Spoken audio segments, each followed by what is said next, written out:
because it's more.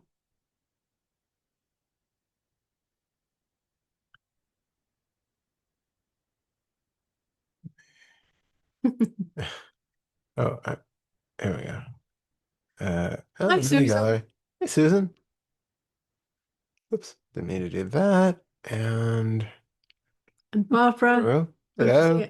And hi, Oscar. Let's go. Welcome. Nice you're here. Welcome. Yeah, glad you can make it already. And Claire, Hello, hi. Harvey, and Hello. Anya, and Patty.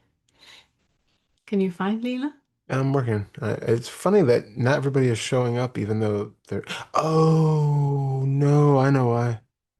How do I undo that? Remember the last time we were in that thing, I accidentally hid everybody doesn't have their camera on? I don't know how to undo that. Does anybody know how to unhide people who don't have their cameras on? Is it online more? Oh, Hi, hide my Leila. camera. Thank you. Um, go Well, ahead. I see people that have no Yeah, cameras no, on. in our last meeting, I accidentally hit a thing to hide everybody for Oh, our view, that don't have a camera on. And I don't know. Oh, show non-video participants. Yeah, you're here we back. go. Woo, there we go. Now there's suddenly people here. That's better. Hi, Alina. Hello. So good to see you all. So the way that it works for the newcomers, we just want to say welcome. We're so happy that you're here. The way that it works is that you raise your virtual hand and then you can ask us anything, and then we can do inquiry with you into whatever is going on your path at the moment. We record it and it's going to be uploaded on Unfettered Mindfulness on the YouTube channel. Unfettered, this is where we have Yeah. all the long stuff. It's also where you have the Daryl and the Wheel of Identification series. So it's all the 2 hour, 3 hour stuff Yeah. that is That's there, me. Sounds and big. all the inquiries and all the meditations they're there. And if you want to talk to us about something that you don't want on YouTube, just let us know, and then we post the recording, and then it's not recorded. It also means that you can't rewatch what we talk about, obviously, because it's not going to be recorded. Yeah. It's just between us. And a practical thing, we have been invited to Awakening Together. They have a satsang once a month, once a week. I don't know. I forgot. Yeah, I can't Yeah. remember. But we've been invited to speak at the satsang on the 14th of August at 11:30 Eastern. I have And just posted the link on the. they told us that we could invite our community. So if Yeah. any of you want to participate, the way that it works is that they are pre-recording it on the 14th, and then it's going to be public for their community on the Sunday, on the 17th. But you guys will be able to be there. And we haven't decided what to talk about No, I yet. So think it's well because I think it's more or less like Q&A, also a little bit of an interview. Yvonne Unger is going to be the one who's interviewing us. So um, we we're basically going to meet like an hour before and talk about what we're going to talk about. So we don't have like a specific topic that we're planning on going into. It's more of like sort of general questions and interview and then a Q&A. The thing is, normally theirs go live on Sunday, so they have their whole community there in the Sangha to ask questions. I think some of them are going to be there on the Thursday as well, but it would be really great to have all of you guys because um, we, you know, we need people to do a Q&A, and we like answering your yeah, but questions. I was also thinking that if you guys have anything that you would like us to talk about, it's for people that are not aware of the awakening curriculum. So people that are not don't know about us or the fetters or anything. If you have a question where you think like, oh, I would have liked to known that before I met you Mm, guys, then write it either here in the comment section or write it in Discord, yeah, and then we can bring it up. So it could be one of the things that we talk about, yeah. that we bring up with Yvonne.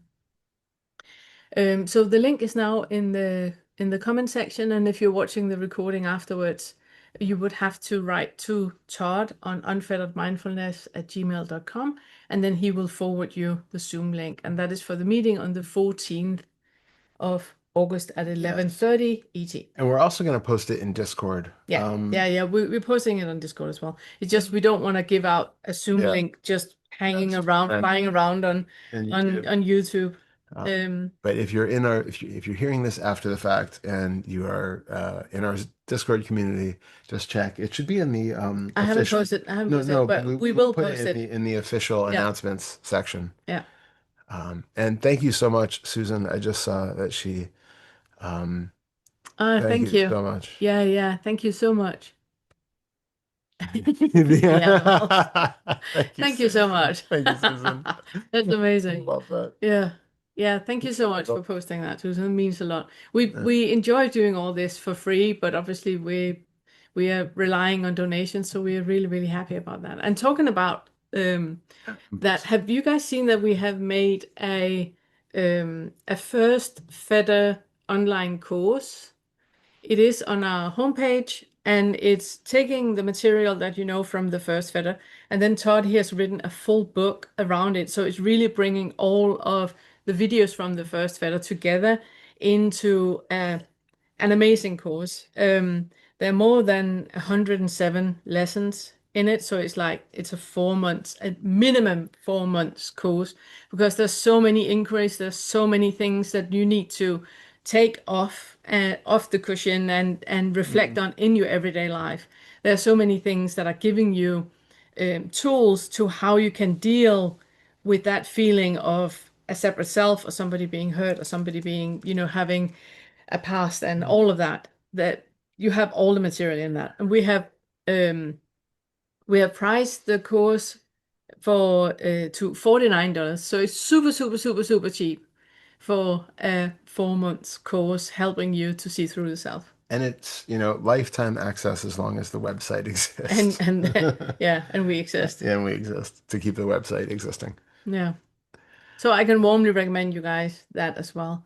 Can you mention that? I can't remember what it's called, but the month we can sign up to support every month. And I did it just to support, but it's actually super fun to get your emails and your messages and your that's Patreon. We have a Patreon that is for people that would like to support us monthly, and it's $25 a month. And like Susan says, it's a place where we post stuff that we don't post other places. We post like also private photos and stuff like that, private experiences, and stuff we have coming out on the YouTube channel we post there. First, we also had, you just did an amazing recording the other day. He said I'm just gonna go in and do a short. I feel like talking about something. An hour and a half later, he comes out and then edited it down, and it's an hour, and it's so bloody good. And that is only for patrons and also members of the YouTube channel. Members it's going to be on Patreon, and for members of the it's coming out on the 3rd. Yeah. It's really, really good. You guys can look forward to that. But that's on Patreon, that you support us monthly by $25, and that means so much. It is making all this possible. So we are very, very grateful. Okay. To the business. Yeah. Okay. Oh, sorry. And the last inquiry meeting that we have is the next one. Right. The next inquiry meeting we have is on the 26th of August. That was all the practical stuff, and the toilets are that way. The link for that was all the practical stuff. I myself can't even find the link for the first Fetter course. I went to your website, Pernilla, and it's not on your website. Where is it? It is on the website. If you go, it's buried beyond my recognition. And let me just say, if you go to the awakeningcurriculum.com and you go into the overview, then there's one called the Soul Identification with Self course. Can you copy that out and put it in? We're putting it in the... Yeah, put it in the things. Yeah. Overview. Dissolve identification. Here it is. There we go. That's the course. And could we do Patreon as well now we're at it? Maybe. Is that on the first page? Yeah. Don't we have it? If you click on overview on the first. Yep.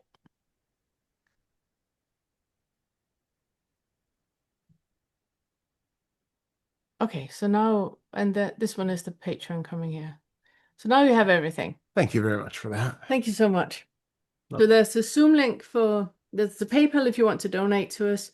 There's the Zoom link for the interview meeting Q&A with Awakening Together on the 14th. There's the course, the Awakening curriculum course for the first Fetter stuff. And then there's Patreon if you guys want to support us every month.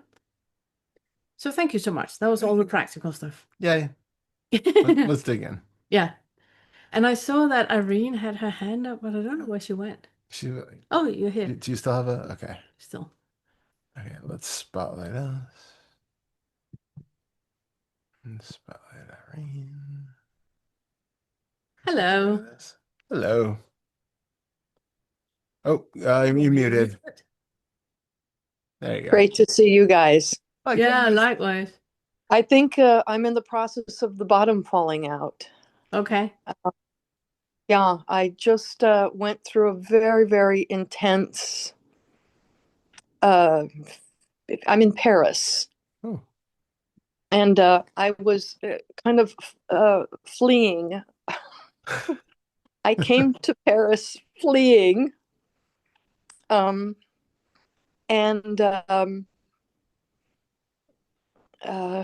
just am seeing the construct that it doesn't offer me anything anymore. Mm. There's nowhere, it's excruciatingly painful that there's nowhere to go. There's nothing I want to do. It just feels like the end of life. Yeah. I also was just diagnosed with asthma, and it feels like it's hard to breathe. And then I just leaned into this feeling of feeling trapped by all of it. And then leaning into that, and then it just opening up into kind of this emptiness that is just quiet. And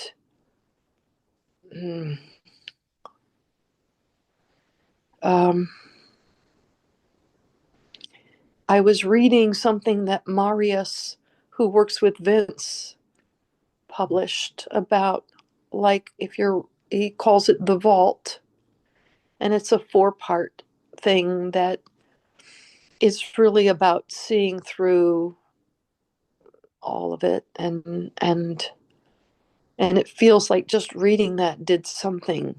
So it feels like, in a way, like I came here to die. It feels like that. And I've had moments of, like, I know this is going to sound ridiculous, but the highlights of I've been here for 3 days, and the highlights have been the connections with Uber drivers. I mean, it's been extraordinary with Uber drivers. And I'm just wanting to really let go further and really just end it, end the relationship with the construct.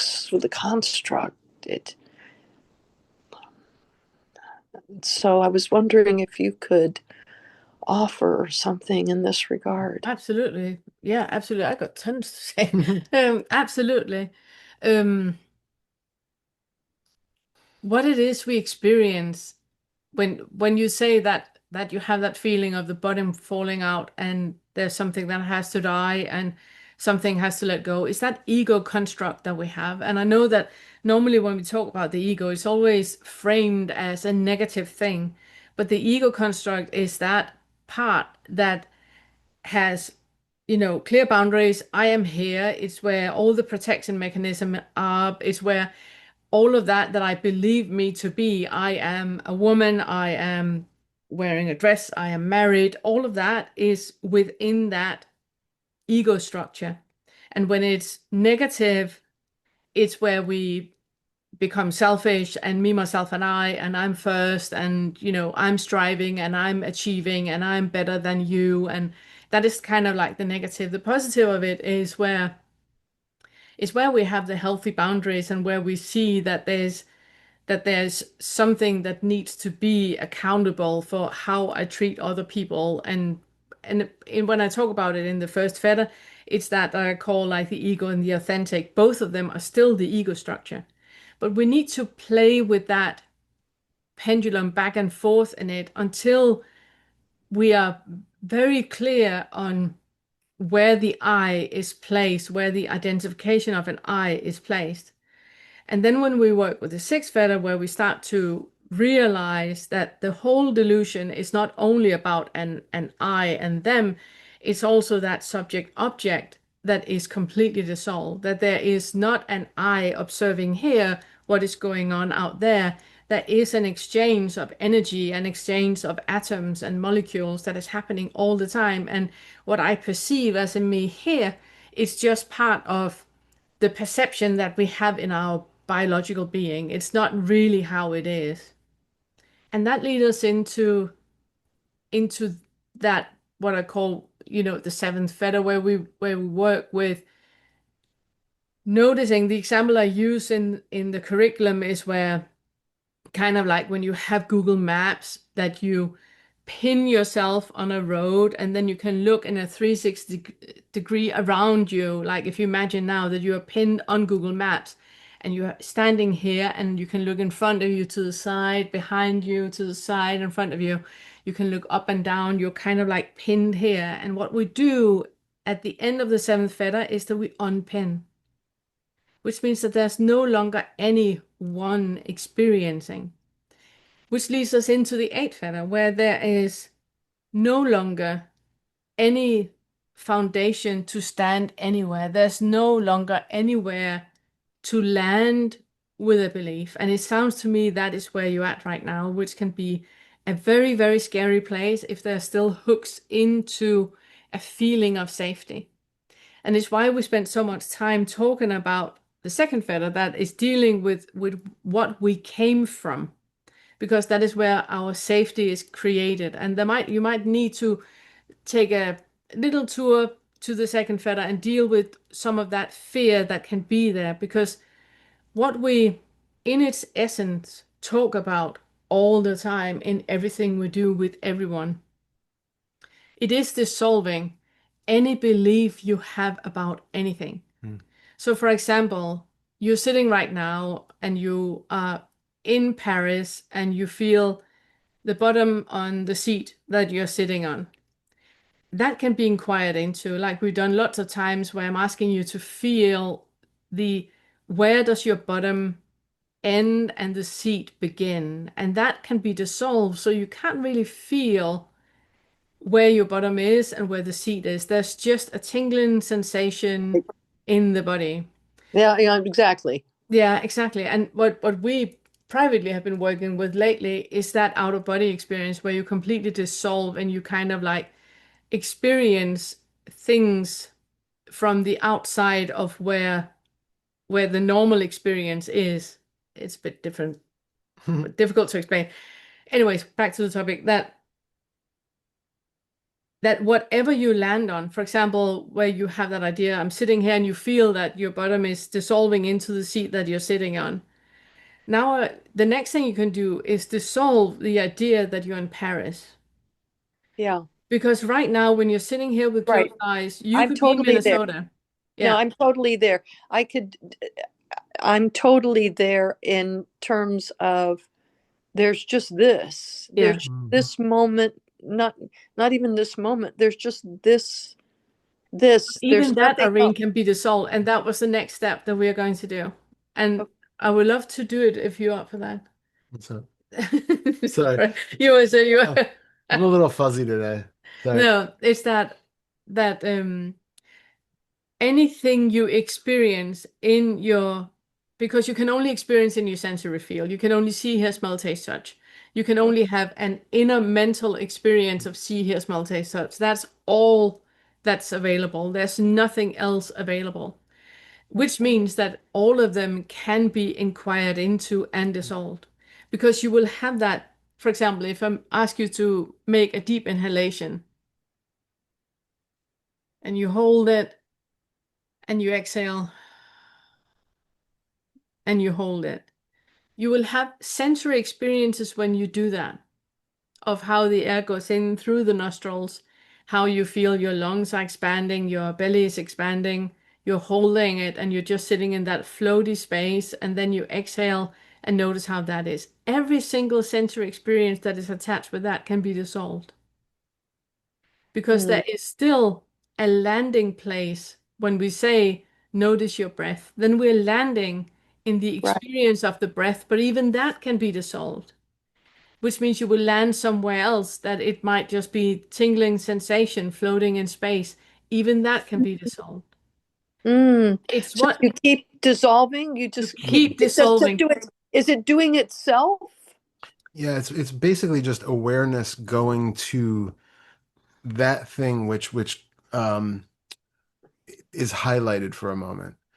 Um, so if you have the experience where you're following the breath and you have the feeling of the breath, it's allowing the awareness itself, or whatever you want to call that, the attention, whatever, we don't have to make something out of that, to have that be so fully in tune with the sensation itself, not even with the thought about it being breath or thoughts about it fluctuating or anything. It's just the raw sensation of it, and having the attention so enveloped in that whole idea of awareness, subjectivity, separation, the observing, or the breath itself just dissolves into Yeah. that raw experience.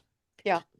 So And there's just the raw experience with Yeah, no words, no, it's yeah, just raw experience. but And but then, but the thing is, yeah, but the thing is, the mind is always pattern seeking, and the mind yes, is always trying to create an yes, understanding of it. So that is the next thing you dissolve, because that will happen on its own, and it is a never-ending Sisyphus game that we're playing here, because the yes, mind is constantly creating an exactly, understanding or an interpretation or an aboutism about it.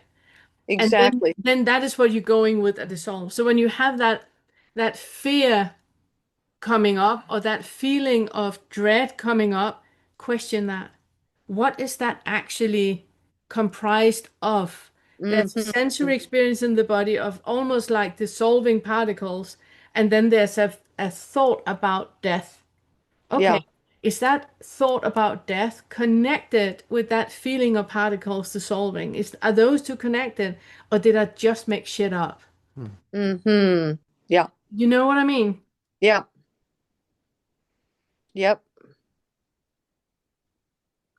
I wanted to say I I love that you metaphorically fled to a place Yeah. of where you've gotten out of your comfort zone. Yeah. You've Totally. I got to fled to tell a you, place. I could not find my way out of a shoebox.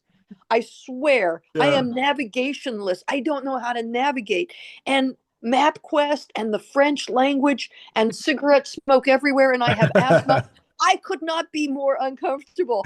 And I just keep leaning into it, going, this is where I've been led. This is, and there's just absolute trust in life. I Yeah. absolutely trust life that whatever shows up, it's like, yes, it's all yes, it's all yes. Yeah. It was Yeah, it's yes. It's a wonderful,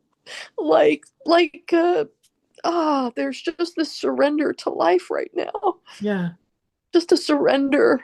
Just a just a surrender. so, And so yeah, you no, go go ahead. ahead, you first. No, I love that, and I would let you sit in this feeling a bit longer if it wasn't because we have like a time limit. I would like for you to notice surrender from what to what, because there's still a defending and maintaining happening. What is it that you're maintaining by surrendering? Then there is something that is still here, but is surrendering. Even that can be dissolved. Yeah. Do you know what I mean? I Yeah. would love to sit with you a bit longer, holding your hand and letting you be in the experience before giving you this prompt, but here we are. Yes. So Here we are. do you know what I mean? Yeah. Yeah. And I think just again, just continuing to, it just feels like it's just happening. Question the it, Okay. because that is another place you're landing. So Keep so questioning whenever so you land somewhere. wherever I land, there's Yeah, nowhere to land. There's nowhere to exactly. land. Keep Nowhere questioning to where you land. land, because that is a mechanism in you that is trying to create safety, but there's no need for safety. You're never unsafe. Yes. Yes. Yeah. Yeah, Yeah. And I got to tell you, it got really scary.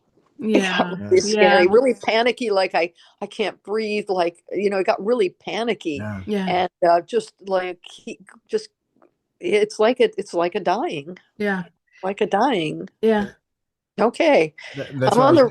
the, yeah. Yeah, yeah, no, I was just gonna say from the beginning, I had wanted to ask when you had said about, wanting to be free and drop all of the constructs as that's what you've been getting at, but being very clear on um, what ideas about those constructs you also have. If the idea of constructs existing is still there, that itself is another construct.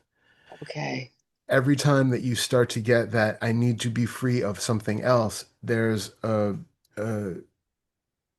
an agitation that's causing a distance from however things are showing up in the moment. There's a criticism of that because this is seen to be constructed in some way, but that's still just an idea. There's an idea which is creating a polarity between how things are and how they should be. And it's still being locked in that idea of that dualistic way of seeing things. So as long as you have an idea that there are constructs that I'm falling in, you can cerebrally initially go through and try to discover, well, what are the ways that you're getting caught every day in something? What are you getting caught in right now that seems like a fabricated construct of the mind that's being believed in? And you can kind of enumerate those so that you have an idea of it, because I mean, you've been on this path long enough, but people who are starting out with it, we don't really know, we don't recognize how constructed the world is that we live in, how much it is our own projection and fabrication. So the more you can kind of highlight those and bring them to sort of the conscious mind and be like, oh yeah, this is not the way it really is. This is not the way it really is. This is not the way it really is. Then the more you're aware of that, then you can start to, like Pernilla was saying, simply begin dissolving these things one by one. And anytime it feels like you've found some new place to stand and you feel stable, then dissolve that too. Mm. And then the entire idea of the constructions and the fabrication has to go too, because there's still an idea that it could be otherwise. Mm. You are always in the construction, right? You are always in the matrix of your own creation. There's no way to get out of the dream that you're in. I said I'm in the middle of writing a book right now, and I use the metaphor in it that the most we can do is to become lucid dreamers. You're never really waking up fully from the dream. You just gain a certain level of lucidity within the dream, and become aware of the fact that this is all your fabrication. Wow. Yeah. Yeah.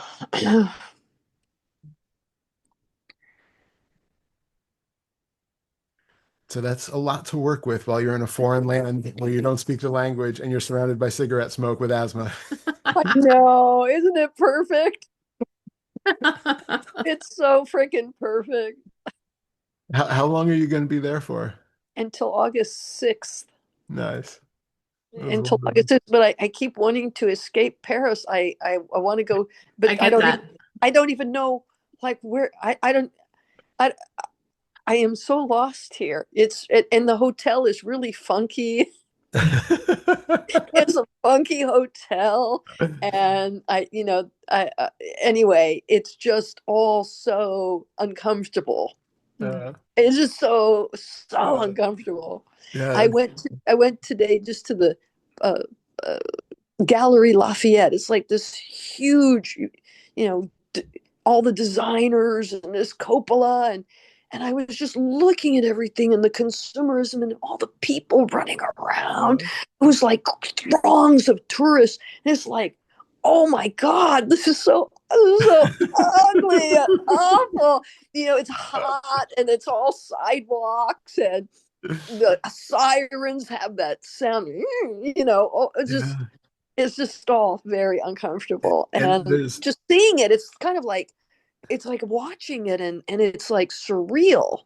Yeah. yeah. Just surreal. It's like all of it is so surreal. And then how do I get out of this department store? Where's the elevator? Where are the escalators? But Where's the stairs? the Anything? crazy thing is that could be New York or Copenhagen or Tokyo or whenever. It's exactly the same. Rent Yeah. a car, find an Airbnb out in a French farm, and sit and meditate in the vineyards.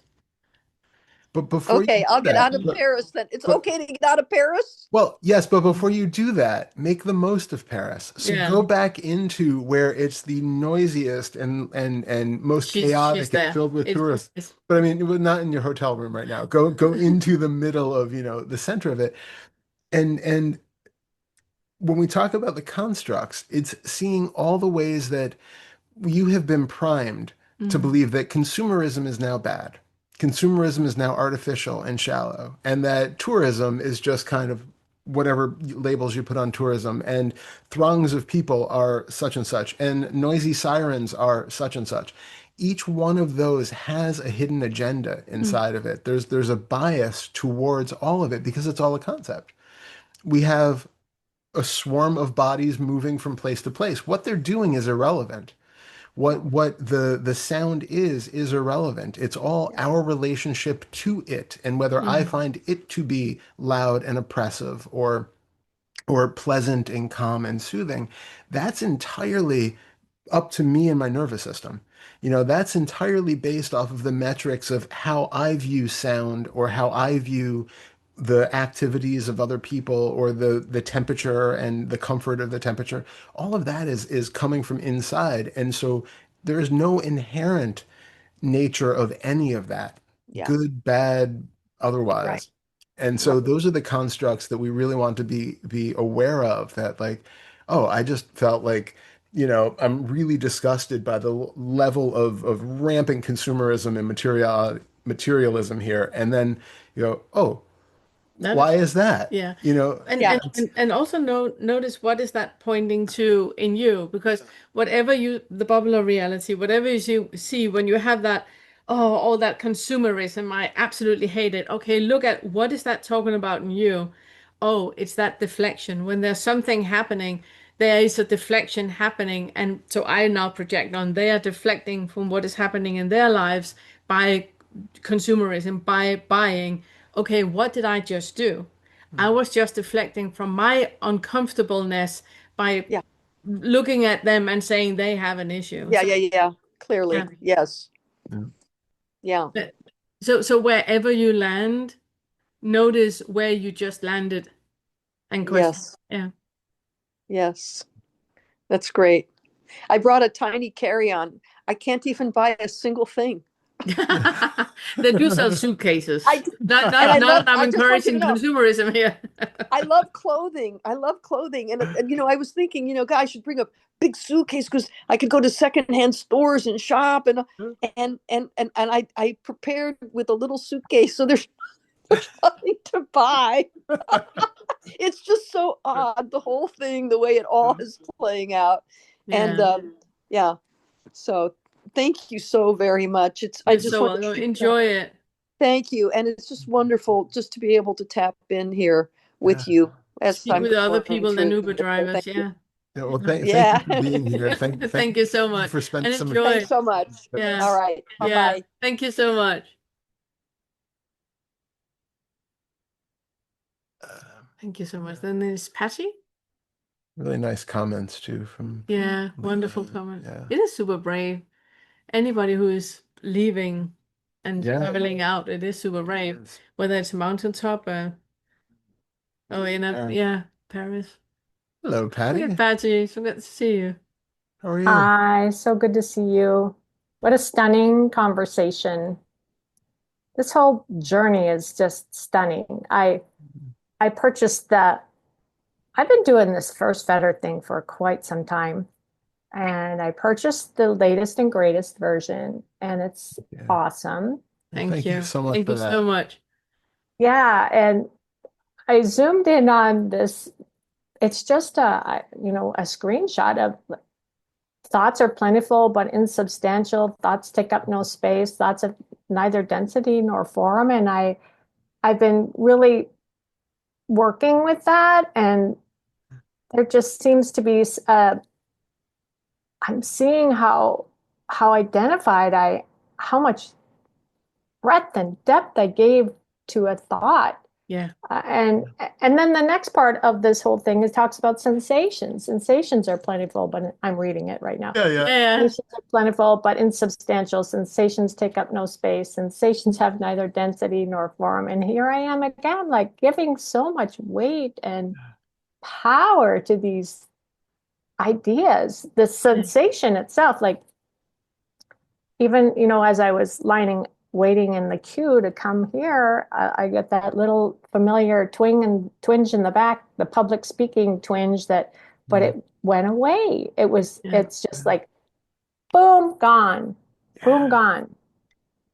It is so magical that what we always talk about, that it's acknowledgement, acceptance, and understanding, that happens when we just open up to that process happening, because it's not happening with the conscious mind.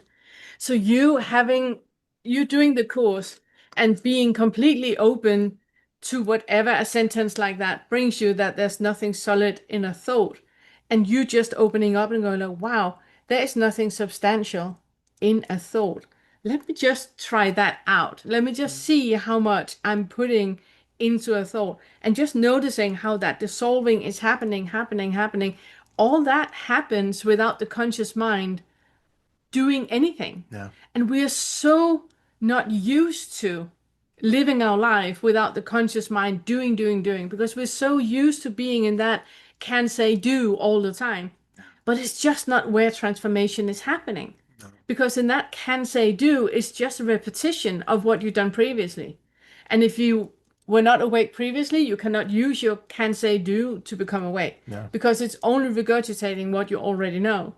So you need to drop that. And I love that you do that. That you go, wow, okay, nothing substantial to a thought. Let me just drop it completely. Oh wow, yeah, the sensation in the body. Nothing substantial to a sensation. Okay, drop that too. And then you fall into the space that we just spoke with Irene about.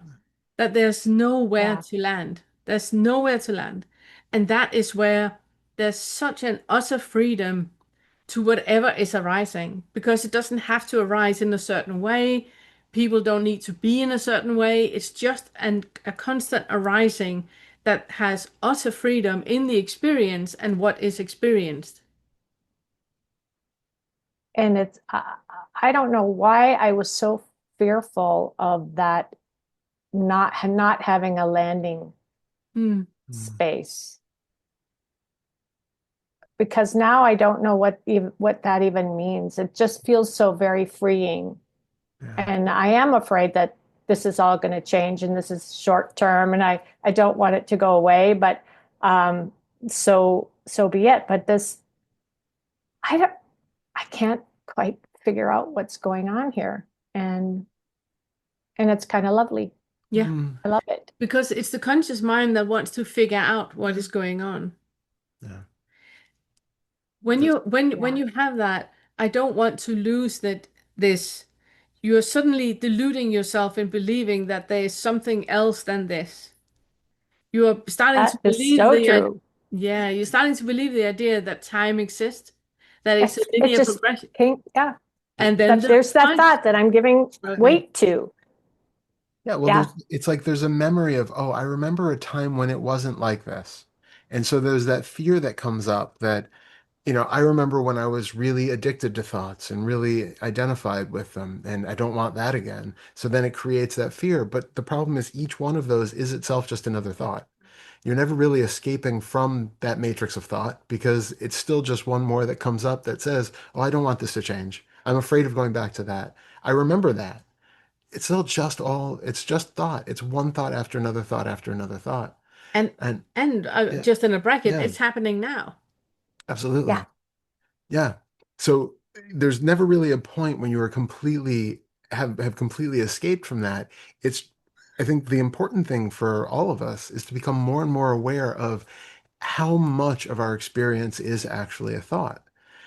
And when we first start getting into the practice from scratch, it's quite overwhelming that you just realize that you're probably talking in your mind all the time or having, seeing stuff in the mind all the time that you weren't really aware of, or that you just felt like that was like what conscious experience was. And you never even stopped to think that that is actually a thought. That is a sort of secondary phenomenon to the direct experience of what's here.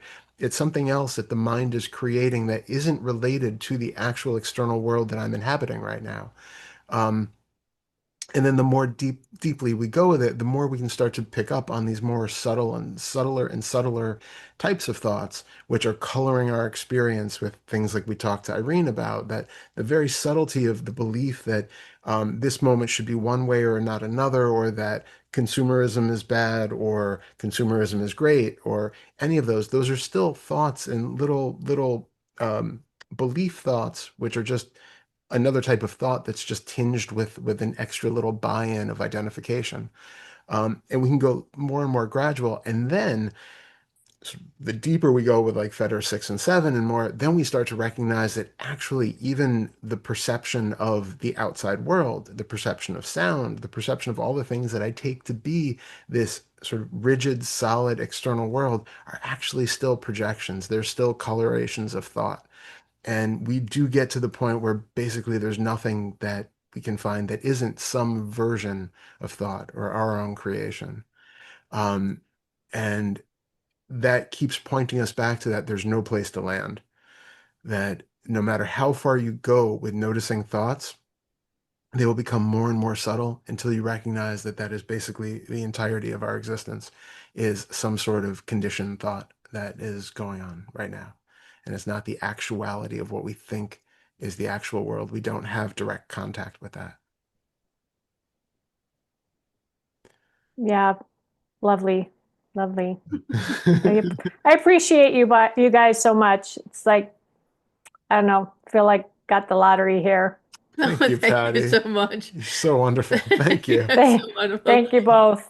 Yeah. Thank Oh, you. we feel the same. Thank you so much for all your help. Yeah. Thank you for everything. Really. Yeah. You're very welcome. We're happy to have you here. Yeah. So happy. Thank you. See you Thank soon. you. Oh, okay. Leela actually had her hand up Hand up first. first. Is it okay if we take Ellie first? Leela? I lowered my hand for Ellie to go first, and Oh, then You're thank you. wonderful. Thank you. Thank you for that. Thank you. Hello. Ellie. How are you? Hi, nice to meet you. I'm Welcome. good. Yeah. Welcome you. We're happy you're here. I did Liberation Unleashed, and then my guide recommended you guys because I was like, what's next? Very Nice. curious. Oh, thank you to the guide. Who Yeah. did you have out of curiosity? Sorry? Becca Becca. Oh, Lincoln, Rebecca Lincoln. yeah, okay. I know her.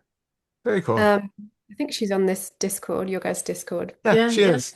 Yeah. Yeah. She's wonderful. Yeah, she's great. Becca's wonderful. She Um, is. I forgot for a moment that she was guiding through LU. Yeah. That's awesome. So I don't really know what I have come to ask. I've noticed I've been doing a lot of the Fetter 2 work and also Fetter 5 bubble of reality. It's all very clear. Everything is transforming and I'm noticing, there's nothing to do except stick with these sensations every single time, all day long, forever. Um, and and some of that's getting, you know, some days it's exciting and I'm like, oh, the ego is not actually that thick and awakening is possible. And other days it's like, oh, again. Um, I've noticed that a lot of the emotional things I'm dealing with is like has that shame as the root of Mm. it. That's a pretty common theme. It's like every single time I have a problem, I'm like, oh, there it is again. Same Mhm. shit, different smell Yeah. kind of Yep. thing. Yep. And so a part of it was like me really resisting coming to these groups because I was like, I don't want to talk about my problems or say something embarrassing or you know, this Mm. whole shame storyline was coming up again. So I Yeah, yeah, was yeah. like, well, I just do it and Well done. see what happens.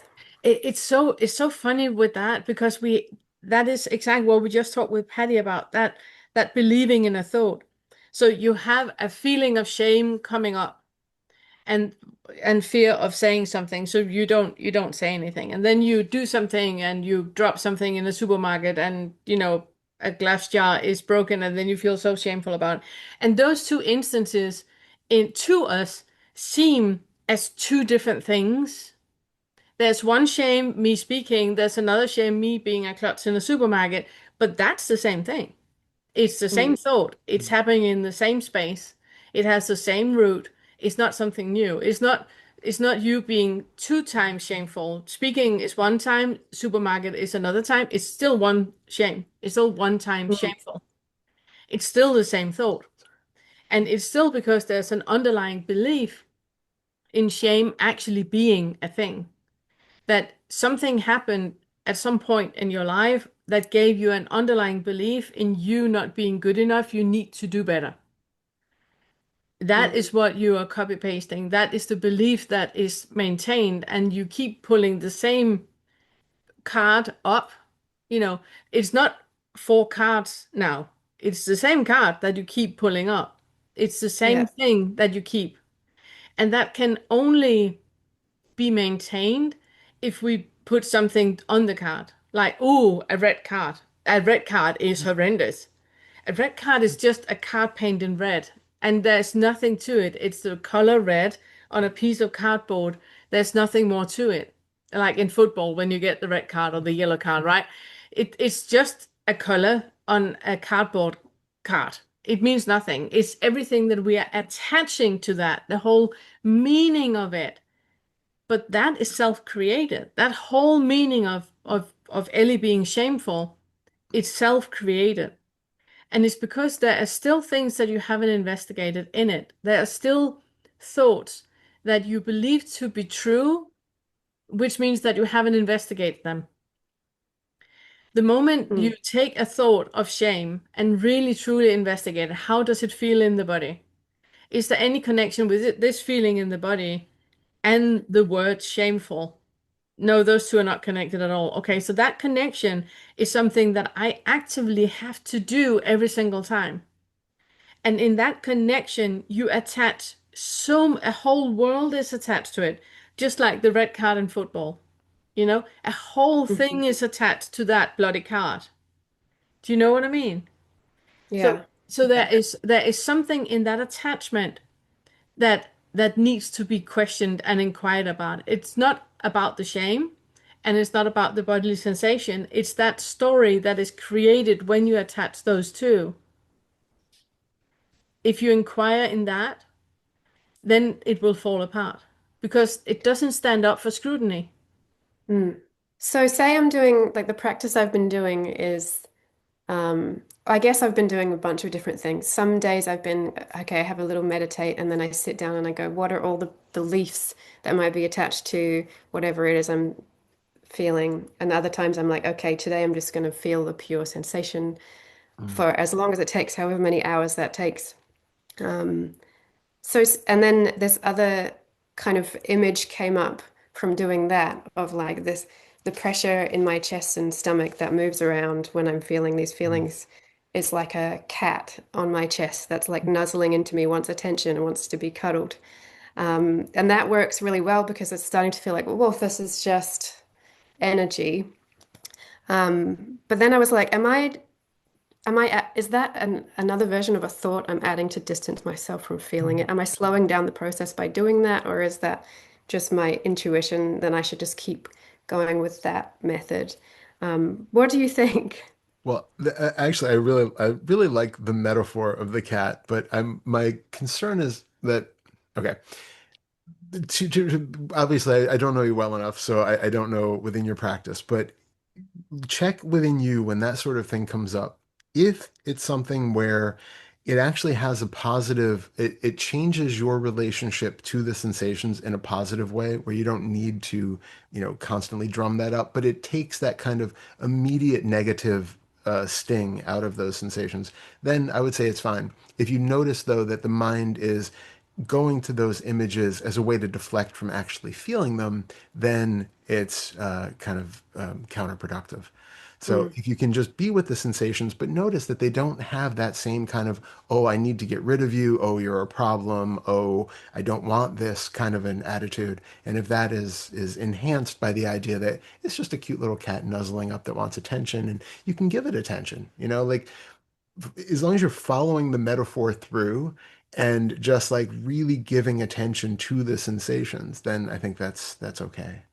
mm. Yeah, you said something that now I obviously can't remember Sorry. word by word what you said. No, no, no, it's not you, it's my brain.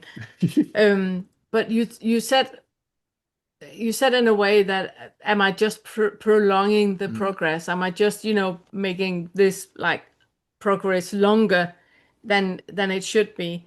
I can't remember the words that you used for it, mm, but that I would question. Okay. What's the rush? Where are you going? There's Yeah. nowhere else but right now. And you believing that you can do things the most efficiently, then you believe in a separate self that can do. You're Mm. in the conscious mind. You're not finding anything there. So there's nowhere to go, and there's no one to go. What you're doing is more becoming aware of all the delusion layers that you have put in between you and the now. This arising that is happening right now, you are deluding yourself then when you believe that you can, you know, not make it to the goal line, or that you cannot become awake, or that you are prolonging the progress, the process, you know, with doing something wrong, or those are just like another, like when you're at the Optometrist. optometrist and they put like all of those glasses in front of you. You're just putting Hmm. another layer on. Hmm. That takes you further and further away from right now. Come on, bum in the seat, feet on the floor. That's where you're at. That's your awakening. It's right here. Hmm. All the thoughts that you can do something to delay it, or do something wrong, or not doing it right, or efficiently enough, or not being enough, not meditating enough. And when you meditate and you sit and just notice thoughts arising, then you should have meditated on feeling the breath. And when you do the breath, then you are interrupted by your thoughts. And then, so there's always like another storyline. It's like subtitles that are not fitting the now. You know what I mean? Yeah. Yeah. You're deluding yourself when you believe that you can be anywhere but right here. This inhalation you do now, this hold that is here now, and this exhalation that is here now, and the hold that is here now, that is the awakening. That's it. There's nothing else. There's nothing Hmm. else. It's kind of like there's a metaphor where you look in, you look into the pond, but what we want you to see is the pond, The the service. The surface of the reflection pond, of the the surface. reflection of the pond. But when you look too deep, you see like the stones and the shells and the fish and the seaweed and all that. When you look too deep, you're searching too hard for thoughts with thoughts. So the thinker is thinking more thoughts. Hmm. Going like, while all of that is happening, you know, a little sprout is coming up in the garden, and a bird is flying by, and the sun is falling on a sunflower, and all of that is happening while we're sitting and trying to be in the now with our breath and our thoughts and all of that. And it's just deflection from what is here right now. You cannot do anything wrong. Yeah.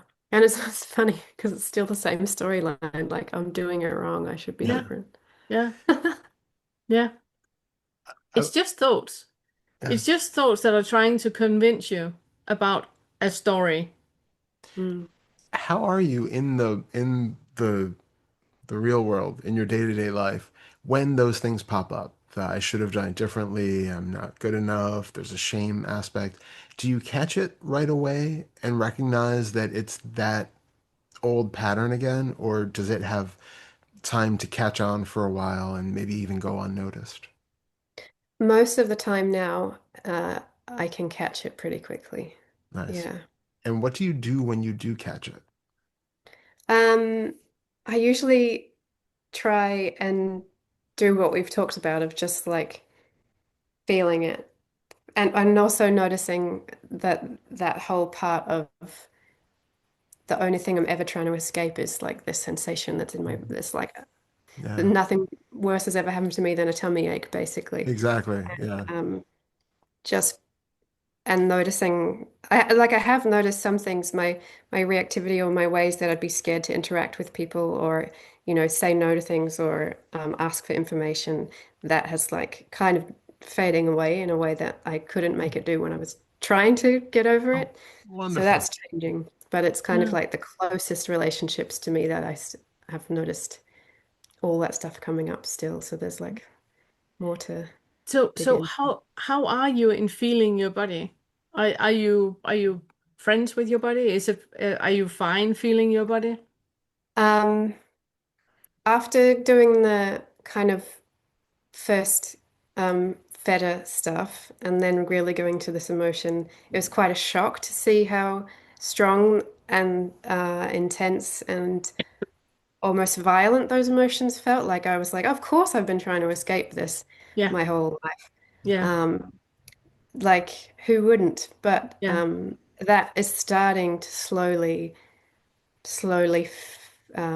feel, just like little bits of energy that are floating in a Yeah, Mhm. yeah. A bit like what Todd talked about, that if you have that metaphor of the cat, if you have a feeling of like wanting to scream and there's like a child that is scared and you just go like, it's okay, I'm here. And you can be as scared as you want to. It's completely fine. I'm here. Everything is okay. And you're calming that part of you.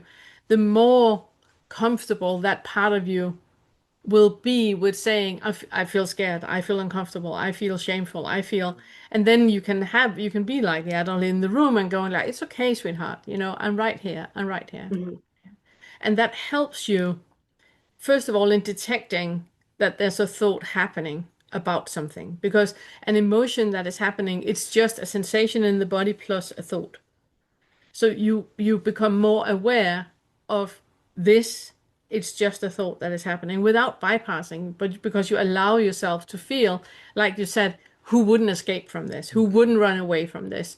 And I love that you have come that far, that you are aware of that, because it creates a different space where you can be with that, even though it feels overwhelming and is almost like completely um, what do you call it when you're completely um, paralyzed. Mhm. It almost paralyzes you. So being in a space now where you can see, okay, what used to be very big and huge and paralyzing, I can see now a sensation in the body and it's a thought. That thought, what would happen if that thought drops, like we talked about before, that connection that is created about that that emotion that is here when you detach the sensation in the body from the thought. It's just a sensation in the body, and that you can sit with. And like Patty quoted from the course, even that is insubstantial. Mhm. And it just creates a different being with whatever is arising. And then when you have a feeling of shame, you can go like, that's sweet, that's really cute. Mhm. You thinking that you can be shameful, you know, shame doesn't exist. So that's really cute that you're trying to you know, pull up a card and going like, but this is a purple card. This is the Ellie shameful card. It's just a cardboard card with a paint of purple on it. I just wanted to also double check when those situations happen, do you like actively recognize the lack of truth of the thought that is associated with it? Yes, I'm practicing that. I'm like, okay, one example, like, oh, my partner said this thing once upon a time. They had doubts a year ago. That means one day I'm going to get hurt again. I'm going to practice my speech for when they break up with me. Oh, And then I go, okay, well, let me just practice like a speech for when like I win an Oscar. And then my brain goes, well, that's ridiculous. That's made up. And I can say, so's the other one too. Like they're Yes. all made up. Yes. that's So great. gradually that's changing. Excellent. Yeah. Yeah. Yeah. I was gonna say it can also become very streamlined where we just recognize, like you can ask, is this true? Is this real? Mm, Or this is just a thought. And giving it that kind of pejorative nature to the word thought, it kind of de-escalates it from its position of authority, and it mm, brings it down to, oh wait, no, that's just a thought. Like I don't have to actually give that the attention, or it doesn't have to be bound with that feeling of truth, or even possibility. Like it is just, I love that meta or the example that you used, but it's like they're all just a fantasy. They're all just imaginations. So mm, the more you can like kind of shorthand that so that it clicks for you in the same way, but that like in every given moment that's like, oh, my family, interacting in some way, and you get that feeling of whatever it is, and notice any thought about like, I shouldn't have done, I should have, I'm no good at, I'm whatever however your inner monologue is, just wait, that's just a thought. Mm. Really recognizing in that moment that that could be a TV talking about a character that doesn't exist. Yeah. There's no actual connection to anything real in that moment. Just because the words came up, it doesn't mean that they actually are valid or refer to anything in existence. Mm. mm. So the more you can practice that, the more it'll help to disarm that. And then you've still got the sensation in the body, but you just do what you've been doing with that. And that Yeah. it's kind of attacking it from both sides. Thank you. Thank you Thank you so so much. much. We're really happy you're here. Yeah, Yeah. yeah, quite lovely. Yeah. Thank you. Yeah, Thank thank you. you. Next up, we We got got John. John. Hello, Hello. John. Good to see you. Good to see you. Hey, How you been? so last time, yeah, um, good. Last time we talked about like inner and outer and like that sort of boundary. Yeah. Excuse me. And it's been really interesting because I still can't find that like formal seated practice motivation. I think partly it's due to some of the chaos of like starting a new job and Yeah. um we had the county fair and my kids had all these projects. And so the house was in, there's model rockets everywhere. And, but it's been really interesting because I'm at work and one of the days I had to mail a package, and it's a research study. So there's all these steps, and it was like, okay, well, it's very simple. Just get the package together. And then every time I had to do, okay, just put these things in the package, everything just generated another step. Like, oh, well, the thing I got to put in there, well, now I got to go online. I got to get an account with this thing and I got to register it. And so it was just this fractal of new stuff to do.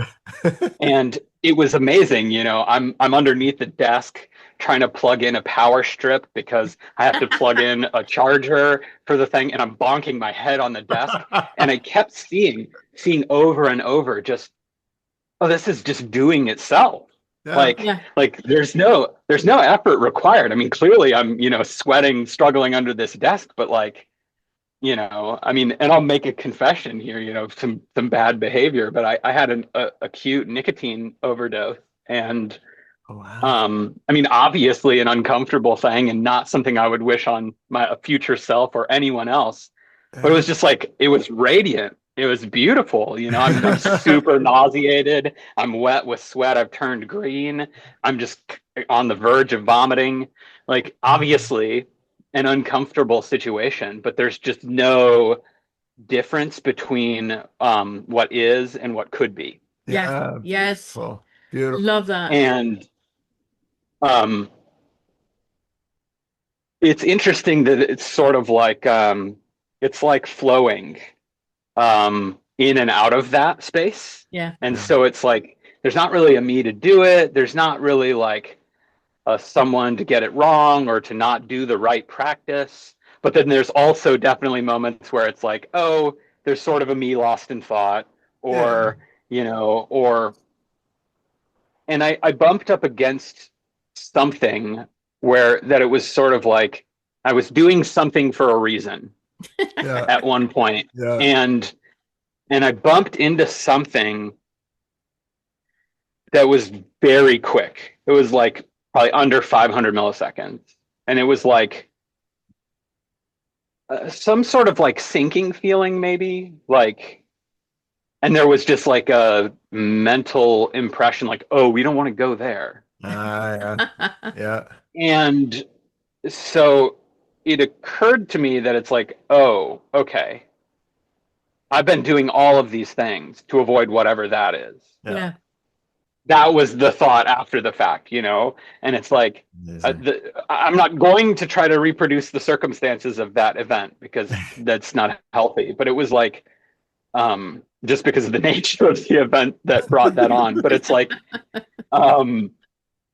but there's an intuition that like that thing needs to be found and loved or accepted or confronted or faced or metabolized, whatever it is.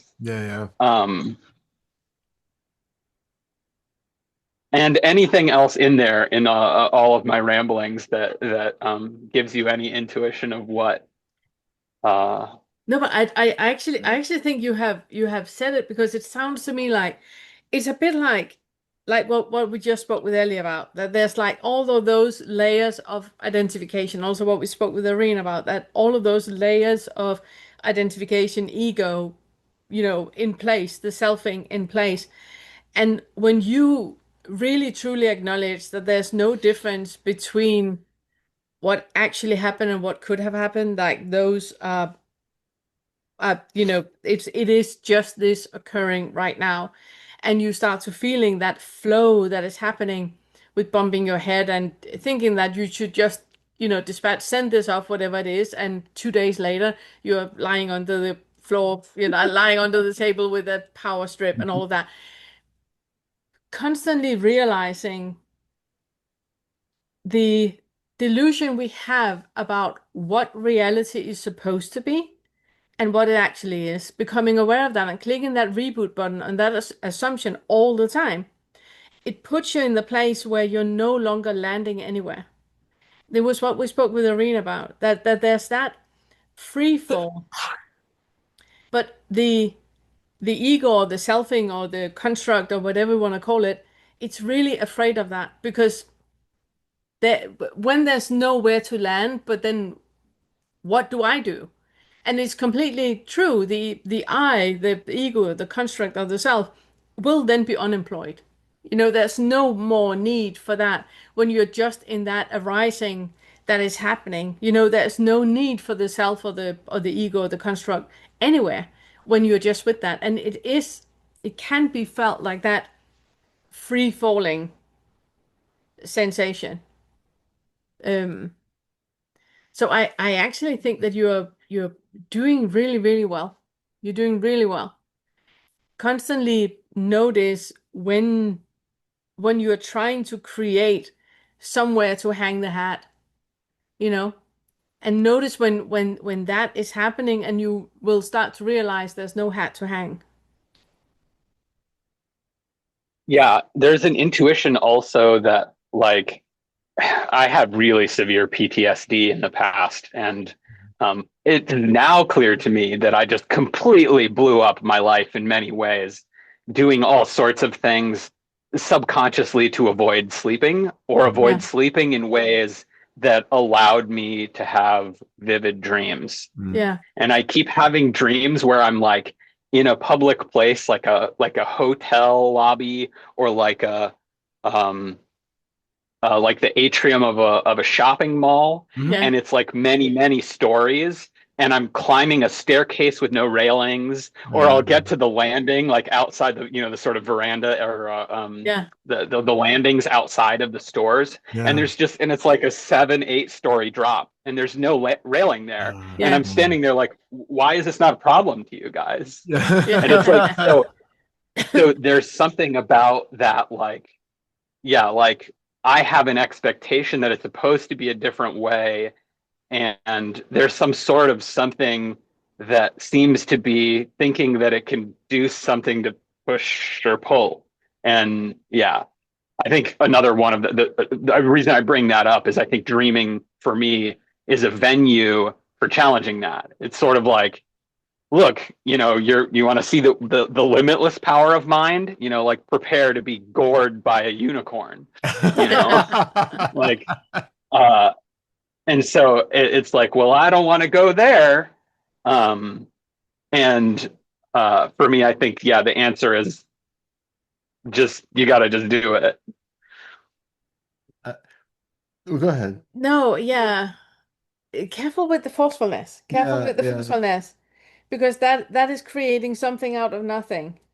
And it can also, reinforce the PTSD. Yeah. It's one of those things where we don't want to re-traumatize the system by also overly the way that I look at it is that as we're doing all of this work, we have to have the system has to be set up for, wherever we are in the next moment, right? So like if you think of like the traditions that do Kundalini stuff, it's really all about getting the system set up to be able to withstand the kind of energetic charge that they're working with. Now, whether or not that's real or not is irrelevant. It's still a good metaphor for this, that psychologically, everything that we work with, we have to make sure that the system is really grounded in a way that we can deal with that next awakening moment, that next insight that's going to come. And there has to be kind of fertile ground for it to take root and actually have some sort of beneficial outcome, but also so that it doesn't keep reinforcing those same wounds that we have already experienced.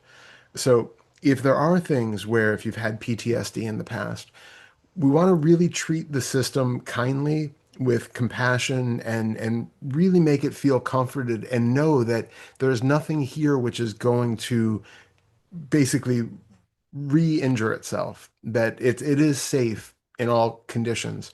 And I'm curious in that experience that you had where you had that 500 millisecond glimpse of something, this you haven't really said the situation around it so much, but because it could be something where, like you said, there's this, nugget of some deep fear, trauma thing that hasn't been acknowledged that is you've been deflecting from for years, or it could have been where the sort of the bottom of the identity just drops out for a moment, and there's this moment of just absolute no self, and that in itself is terrifying. And so I'm not sure what exactly was leading up to that in order to know which of those it might have been.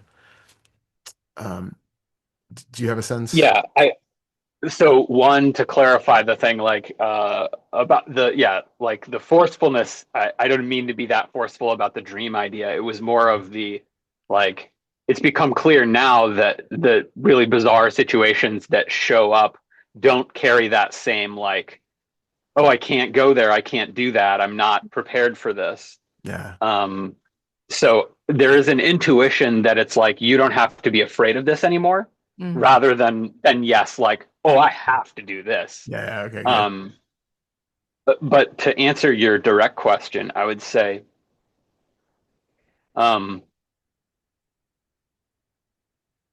maybe a little bit of both. I've definitely had experiences, and I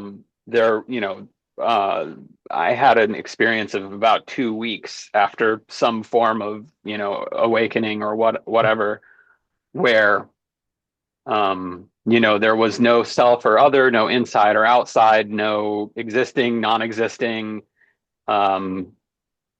no form, sort of everything, just here, just Yeah. this. Yeah. And that was not terrifying at all. It was just what's here. Yeah. Yeah. And, readily apparent with, no borders or edges, and, the sort of senses seem to not refer to each other. Like a thought is just a thought, and Yeah. sight is just sight. And, so perhaps, yeah, there is some notion that whatever that me is, like you just said, that's about to get fired, Yeah. like it's not gonna have a job anymore if you go Yeah. back there. Yeah.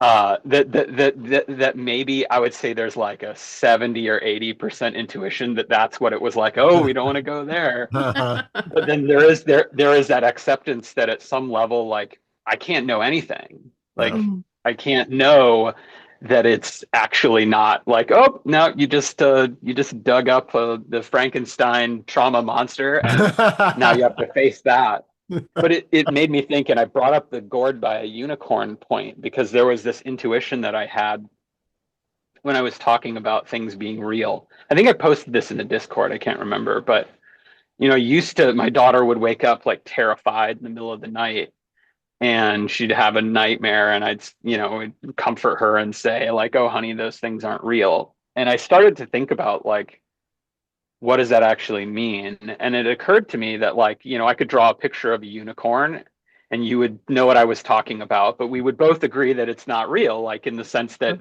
you can't look out the window and see a unicorn. Yeah. But if you were dreaming and you didn't know you were dreaming, and you are about to get gored by a unicorn, or you were flying on a unicorn, the experience of that in that moment, the racing of your heart for either good or bad reasons, Yeah. the textures, the qualities, there's no way to know until Yeah. you wake up from your dream Yeah. that it was a dream. Totally. So the notion that the unicorn is not real is not a sensible notion in the broadest of senses. In the sort of, in the scientific are you checking for unicorns? Oh yeah, no. Somebody just is at our door. Sorry. We're not sure why. That's a weird. Yeah, we don't recognize the person. Sorry. It might be a No, unicorn. you're good. This might actually be, we've been wrong all along. This is what unicorns actually look like. Yeah. And so I think there is a notion that yeah, of like approaching this as like, like learning a degree of flexibility in a way that, like, you're so flexible that if the next moment you open your door and like the Andromeda universe explodes out of it, Yep. that's okay. That's what's here. Well, that's no sense that's not possible. That shouldn't be happening. Well, you were saying literally just the other day that yesterday that it's like it's weird being in that place where you don't discount the fact that anything can happen or something, where it's like really having that, yeah, okay, the vision just went all squirrely for a moment, or you're looking out of the eyes of a fly for a moment, or whatever it is. It really is that complete ambiguity and lack of expectation about what the next moment is supposed to be like, or what this moment is supposed to be like. I would actually suggest you to, when you have had dreams like that and you wake up, before you kind of become fully conscious, just lie there and explore the sensory experience in the body, not create, not visualize anything with your conscious mind, because that would just be like, oh, and not useful at all. But see if you can stay in that sensory experience that you had from the dream. Notice you are standing there on the ledge and it's just like, 7 stories drop down. That feeling that you have in the body, and that you see that as a problem and the other ones do not, that feeling that gives in the body, because of it, I can't give you examples right now because I don't know how it feels in your body. But stay with your eyes closed and explore that feeling in the body, because that is more to the point of your PTSD, what those hooks from the PTSD is in your body now, that might actually be correlating to why that drop is dangerous. You know, it's difficult to say. So what I would like for you to do is when you wake up in the morning and you're in that state where you're between dreaming and awake, that you just keep your eyes closed and allow the experience in the body to become big, so you really really feel it. Be careful that you're not creating stories with your conscious mind, Mhm. because then you could have like, and then I went to the guy with the hat and the pipe and told him, don't go there. It's irrelevant. Whatever the mind can conjure, it's irrelevant. It's the sensation in the body that is holding the key to you about what this actually is about, what this fear is about, maybe what the PTSD in its essence is about. And like we talk about when we talk about the mind body integration, that your conscious mind knows nothing of value. It's in the subconscious mind. So whatever is arising as a sensation in the body does not need to make any sense. You do not need to understand why you have a contraction, why you get slightly nauseated, why you have clammy hands. You don't need to understand it. You just allow that to kind of roll over the body and roll away again like a wave. Just allow for the body to experience and express what is there without creating a story about it. And then I actually think you're closer to that 500 millisecond drop, or whatever the PTSD did with your body, where you have hooks into a maintaining of the self or the ego or the construct. Does that make sense? Yeah. Yeah. Thank you. And I think there's also, especially when you say that, there's a maybe like a sense of a sort of a deep faith in the subconscious that um, going back to a seated practice is also probably worth doing, because it might be that that's what I'm avoiding. I am Yeah. avoiding.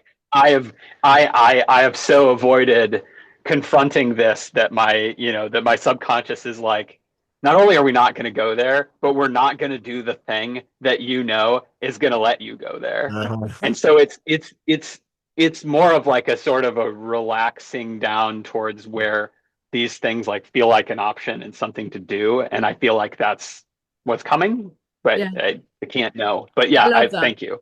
Yeah, yeah, I love that. I love that. Yeah.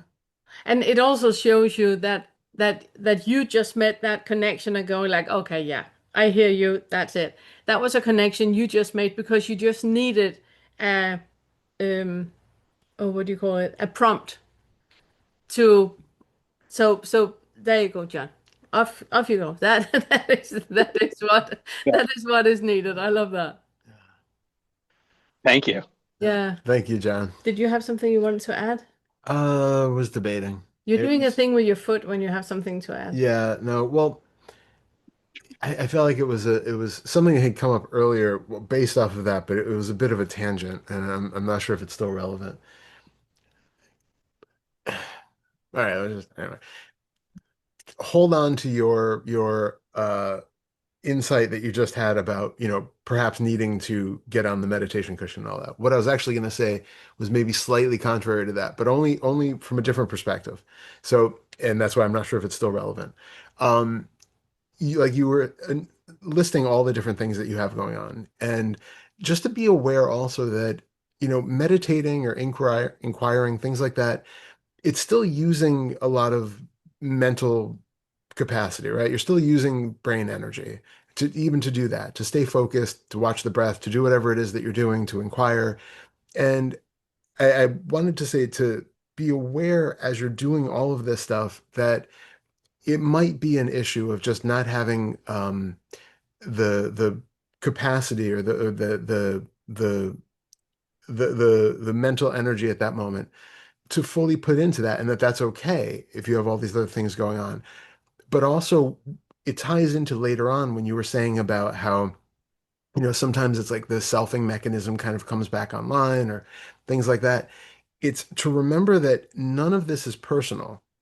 And so the whole premise of now it feels like there's no inside and outside, and I can't tell if there's any difference. And then now the selfing mechanism seems to come online again. That is just because certain habits of processing are going on at certain points that processing that creates that feeling, that extra layer of identification is there, and sometimes it's not. And it doesn't mean that it has actually, that there like is a John, a self that has actually just been recreated that was spontaneously gone. It's really remembering that this is all an impersonal process where there are changing states, and those states are conditioned by, innumerable different things. But not to take it that, okay, well, now that self structure seems to be back online again. I must have either done something wrong, or I need to do more of blah, blah, or whatever it is. Just recognizing that there's still no more self inherent even in that. So you can use those moments, even when they show up, to look into, why does this moment actually feel like there's more of a self here than there was an hour ago? Coming into it from that standpoint, where you are just aware of using everything that's available to point to the fact that none of it is personal, and there was never a self in any of those moments, and that there's not even more self in the experience of inside and outside than there is in the experience of no inside or outside. There's just a change in perspective. There's a change in state. It's not a self that's doing that. It's just a misapprehension of the experiences that are at hand. So I'm happy you added that. so becoming aware of all of that, I think, is really, really useful. And again, if it feels like there really is something there for you to get out of doing the sitting meditation, and if it feels like you have been deflecting from it when it was to kind of avoid experiencing something, and now there's like a genuine pull to sit on the cushion and to do it, and it feels like, okay, now is right. Then by all means, go Do for that. it. Flow. Yeah. Go for it. Go with the Yeah, flow. I'll trust the intuition that arises yeah, rather than like absolutely. a planned mental thought that's like, oh, you've got to do this so you can get that. And Exactly. Yeah, yeah. exactly. Yeah. Go with the flow. Exactly. Yeah, exactly. That was the You added takeaway. that was important. Thank you. That was important. I wasn't sure where it was going Yeah. exactly. I wasn't sure if it was still, Yeah. but good. All right. No, thank Thank you. you so much. Thank you, John. Thank you so much. And I love the gorging Absolutely. unicorn. I'm definitely going to use Yeah, that's amazing. that. Thank you for that. It's Claire. Hello, Claire. Hello. Good to see you. How have you been? All right. Yeah. Okay. But you've been talking a lot tonight about sensation. So my question is kind of to do with more sort of like Kundalini type sensation that's going on. And I'm very used to sort of like dropping into sensation and stuff, but often whatever emotion I seem to drop into, it just takes me to the sensation of what I perceive as like the Kundalini type energy. Okay. And it's been sort of like hanging around in the same place for months, like 6 months or so. Can you be more So it's specific quite, about it? sorry? Can you be more specific about it? How it's Yeah, experienced? so it's mainly sort of like around my face area, sort of like the top of my mouth, goes into my ears, sort of like up. It does sort of seem to go up and around and things like that.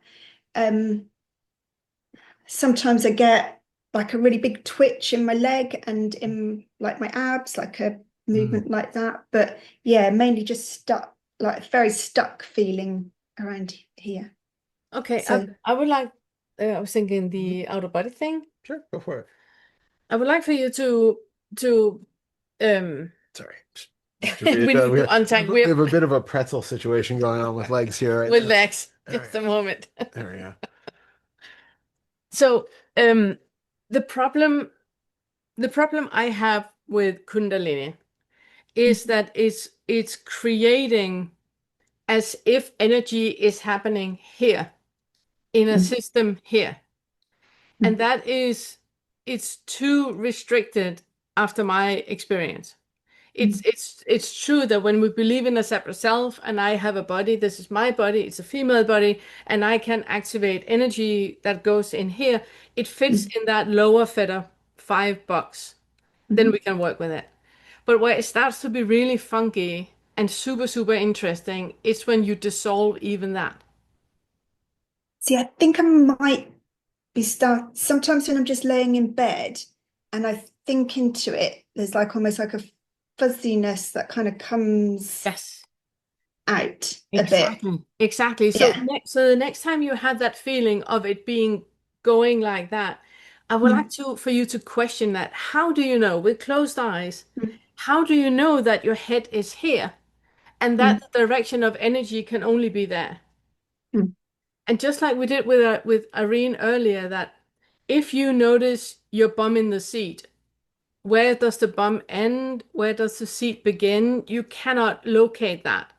It's just a tingling, and all of everybody here, you can close your eyes and do this now, that if you close your eyes and you feel your bum on the seat, you can feel that there's a tingling sensation in the direction where you assume your bum to be, but you cannot feel what is the seat and where is the bum. And if you just sit and breathe into that tingling sensation, you will start to notice that where the bum is in your mind, where you perceive and think your bum is, because you have a body and it ends with the bum on the seat, even that starts to dissolve.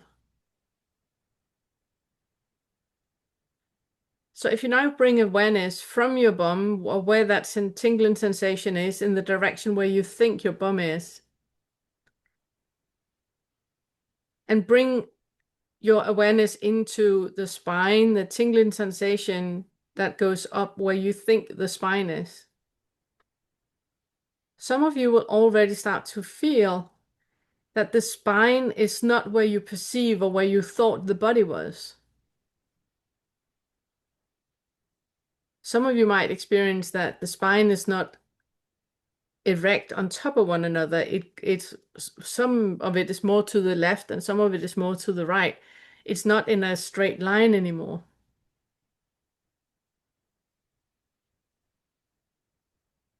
And if you notice where the head is located, you can feel there's a tingling sensation in the area where you perceive or think your head is.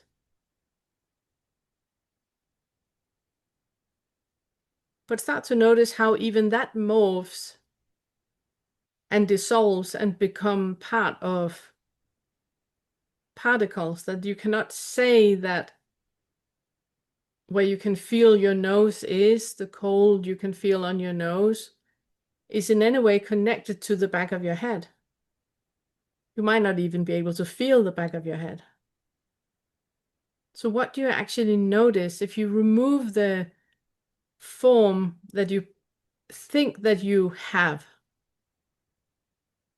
and dissolve that? There is tingling sensation happening in space. There's no limit to the form of the body. It's just tingling sensation happening in space.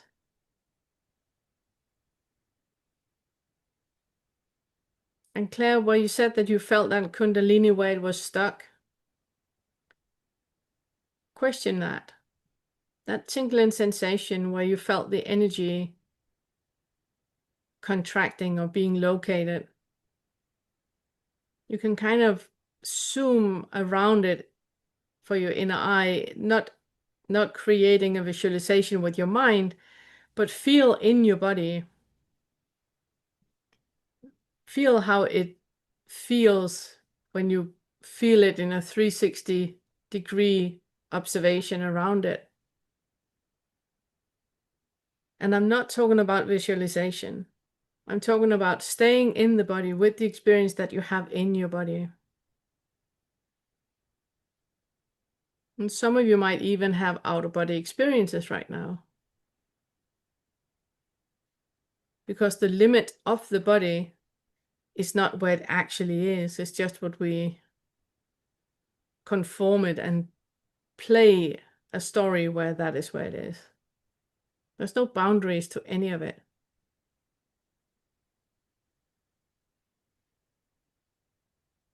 And feel how the particles of the body is spreading out and becoming part of everything. Anything you think you know, that you're sitting in your house or in your living room or in your country or your town, it's just a mental construct that can be dissolved as well.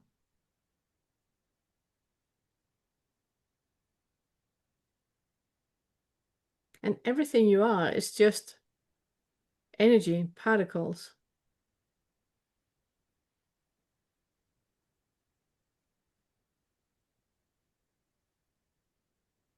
Okay, make a deep breath and wiggle your toes, wiggle your fingers, move your shoulders and open your eyes. It's funny though, when I do that and when I drop into it, I get something that almost shoots up my entire body from my leg, and it makes me jolt like that. It's Go really with it. it's really strange. Yeah, Okay. but go So then with go it. into that as well. Yeah, or shake it. Yeah. Shake Yeah. it. If Yeah. it's something that there's a muscle, you know, like we talked about in the mind-body integration, that Yeah. muscles are created in different ages, and the contraction of the fascia, the tendon, the ligaments, and the muscle themselves is created in ages that are pre-verbal, and we don't know why a constriction is in a certain way. So whenever something is twitching, there's something that is ready to let go. Go with it. Wiggle with Okay. it. If when your Yeah. leg starts to twitches, twitch with it, shake it out and going like, you know, allow it to express the way that it is, and Yeah. see if you can get back to that expansion of Yeah. no Yeah. limit. Yeah. I definitely normally I wake up quite a few nights a week and have to kind of come down and just move with it for a little Yeah. while. And then I go back to bed and it's kind of, it all sort of settles and I can go back to sleep. So I do move, yeah, with it. It's just, but it sometimes feels so concentrated that it's hard to then almost, that diffusion of it. It's, yeah. Well, I'm wondering, when you say that you move with it, so is it the kind of directed, consciously controlled movement like Pernilla was talking about? It's kind of, I just kind of, it's almost like I get a little bit of a flash of how I want to be. Like sometimes it's just like laying, like it's like in like almost like a child's pose or something like that. Sometimes it's like stretching, moving. Sometimes it's like shaking that happens with it. Yeah. So it's more like that. It's kind of like I sometimes almost get a little like a movement, like I just want to stretch like my hip or something, and I kind of go with that. Yeah. Go with it, go with it, go with it. Every time you get that, just go with it. And a bit like, sorry, did you have more? Yeah, but go ahead. No, and a bit like what we talked with John about, that when you wake up in the night, you don't have to jump from sleeping to awake right away and jump out of bed and do something. See if you can stay in that middle stage and not create a visualization about it, but just allow to move with the body and allow the body to experience and express, and you're just along for the ride. Yeah, I sometimes do that, but my husband's next to me, so like sometimes I better go downstairs because otherwise, I might wake him. Yeah, I was going to say, similar to that, the alternate version of what I really love doing, and it's again what we did a bit in the mind body workshop, is that where you don't consciously move anything, but you place the attention so much on that particular sort of twitch sensation or jolting sensation that the body just starts doing its own thing, and it's completely automatic, and just allowing it to. Yeah, as soon as I get into that it's also like weird coughing, gagging, all sorts of things kind of start happening. So wonderful. Definitely not good if the husband is lying right next to you, but no. Super, super helpful. Okay, good. Yeah.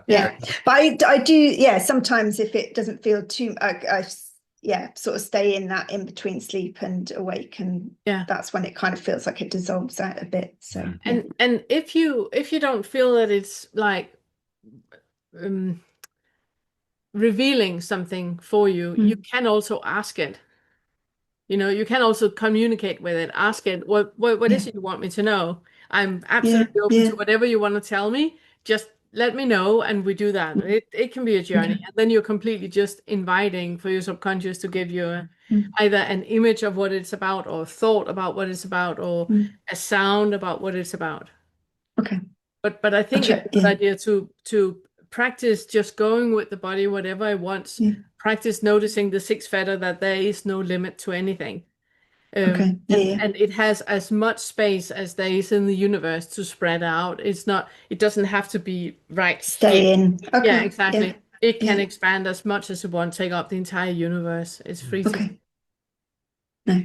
Yeah, that's interesting because I do kind of let it do what it wants, but it's within the containment of myself. So it almost Exactly. like allowing Yeah. that little bit. Yeah. Yeah, I'll try that. Yeah. See if Yeah. you can expand it into as much space as you are comfortable giving it. Okay. Sounds good. I'll try Wonderful. it. Thank you so much, Claire. Thank you. Thank Okay. you. Oh, Thank sorry. you. One quick little thing. I'm so sorry. Okay. Just that's where it's really important to also not give it the label Kundalini necessarily, Yeah. and just Yeah. stay open to Whatever is absolutely happening. anything, Yeah. and let it just Yeah. be where it is with no. Yeah. It almost feels like it is, Kundalini. I mean, it's the word Kundalini, but Yeah. Kundalini is the release of trauma. And I know a lot of people that, talk about Kundalini say it's not that and it's something else, but it does feel like It's one of those that loaded to me. words like God or something, where it's like everybody has their own definition of it. Yeah. And so, just making sure that you're kind of open to letting it be whatever it is with no preordained agenda on And it. take it up, allow it to take up as much space as you want. It's not limited only to be here or in the spine. It can be wherever you want to be, and it can separate, and it can be in all colors if it wants to. It is not limited to be a Kundalini experience. Okay. Wonderful. I'm looking forward to hearing episode 2. Me too. Yeah. Okay. Thank you. Claire. Thank you. Okay. And then we have Olena. Hello, Romana. Hello. Nice to see you.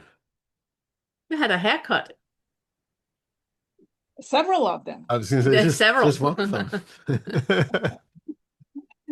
I sometimes wonder when I get aggravated with this and having to manage it, how you manage all the hair you've got. It's like, good heavens. It's a It's lot. I would probably strangle in the middle of the night. Yeah. Yeah. Well, I'm usually pretty I feel nervous to say anything because most of the time I don't come on and speak is because I get so confused and rattled by all the different topics or the not clear about what a question is, not being able to formulate a really clear question. I've been having a real hard time lately, that I just recently, my dearest and oldest friend died, and I was his POA, and I actually am his only person for the last 10 years. So that hit me. I mean, it's not that it wasn't. I'm so sorry for your loss. Yeah. So sorry. Yeah, but other things, my dog's having problems and she's getting old and sick, but mostly right now it's with my husband, who we're really going through a really bad time, and so my question is the question of purpose. It seems like I have a purpose to try to re-engage him, to bring him on board, to delight him in the idea of the two of us collaborating as a married couple.